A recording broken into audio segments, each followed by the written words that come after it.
Hello friends, welcome to Agile Learning. Today we are going to talk about some of the very basic concepts of the chapter percentage. So as we all know that percentage is a very important chapter whenever we are going to talk about CAT in perspective of CAT. So let's begin. Now here are some of the basic formulas and facts for the chapter percentage. Now let's begin. Like first we can say concept of percentage. So by a certain percent of percentage we mean that many hundreds. The x percent means x hundreds written as x percent. So basically we can say that whenever we are saying that x percent or 20% means x hundreds or 20 hundreds, that means 20 parts of 100. Okay, so to represent x percent as a fraction we can write it as x over 100 like you can see here. So thus 20% can be represented as 20 by 100, that is equal to 1 over 5.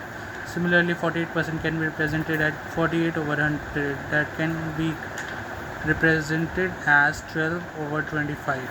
Okay, so to express a over b as a percent, just suppose we have given a number 4 over by 5 or 1 over 4.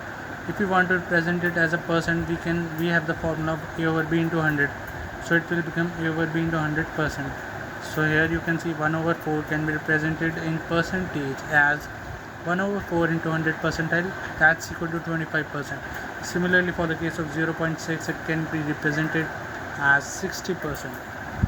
Now let's come to the second part. If the price of a commodity increases by R%, then the reduction in consumption so as not to increase the expenditure is R over 100 plus R into 100 percentile. So before discussing this formula, let me tell you guys, like you must be wondering that why such kind of formulas are necessary. So as we all know that CAD is not only about solving questions, it's about solving questions on time. So for that purpose we need to remember such kind of formulas. So basically in this formula, if the price of a commodity increases by R%, basically we mean that just suppose a price of a commodity is increasing every year by R%, and we don't want to increase our expenditure, then by what percent we will decrease our consumption. So we can use this formula R over 100 plus R into 100 percentile. Similarly, if the price of a commodity decreases by R%, then the increase in consumption so as not to decrease the expenditure can be represented by R over 100 minus I into 100%. Now some of the guys would be confused that when to use which formula, or they must be wondering that they at the time of solving questions they must get confused between these two. So let me tell you one basic fact, that just suppose whenever the denominator is increasing, then it is the fact that the numerator will decrease. So whenever we want to decrease our consumption we will use plus sign in the denominator, and whenever we want to increase our consumption we will use minus sign in the denominator, because when denominator is decreasing then definitely our numerator is increasing. Now results on population, this is the third point. Let the population of a town be P now, and suppose it increases at the rate of R% per annum, then population after n years ago can be represented by P in brackets 1 plus R over 100 raised to the power small n. So basically let's suppose today the population is 1 lakh in a town and it increases by 10% every year, and in 3 years we want to calculate that how much of it there will be the population after 3 years, then we can calculate it by using this basic formula. So now let's come ahead. Now second most important fact on population, like just suppose population n years ago can be represented by or can be calculated by P over 1 plus R over 100 raised to the power small n. So just suppose we know the present population and we know how much rate, by which rate population is increasing, then we can also calculate how much was the population of town at a particular time period like 3 years ago or 4 years ago by using this formula. Now at last we will discuss about results on depreciation. So as you can see here, results on depreciation, let the present value of a rate machine be P. Suppose it depreciates at the rate of R% per annum, then value of the machine after n years can be represented by p in brackets 1 minus r over 100 raised to the power small n.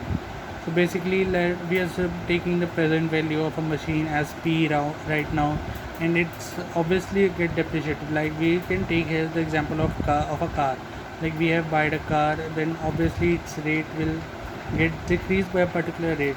Then if you want to calculate that after n number of time period how much its value will be, we can calculate by using this formula p in brackets 1 minus r over 100 plus raised to the power small n.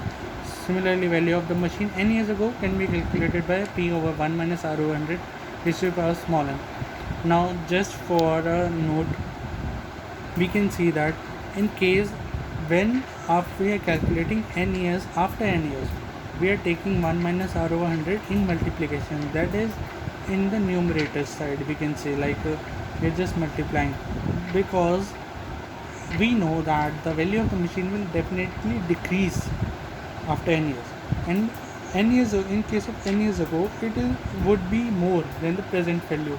That's why we have taken the value in denominator. Now let's come to the next part. If a is r percent more than b, then b is less than a by r over 100 plus r, b over 100 plus r over 100 plus r into 100 percentile. Similarly, if a is r percent less than b, then b is more than a by r over 100 minus r into 100 percentile. So basically friends, these were some of the basic formulas on the chapter percentage. I hope I will bring you a new video very soon. Till that time, enjoy your life and be prepared for CAT and work hard for it. Thank you.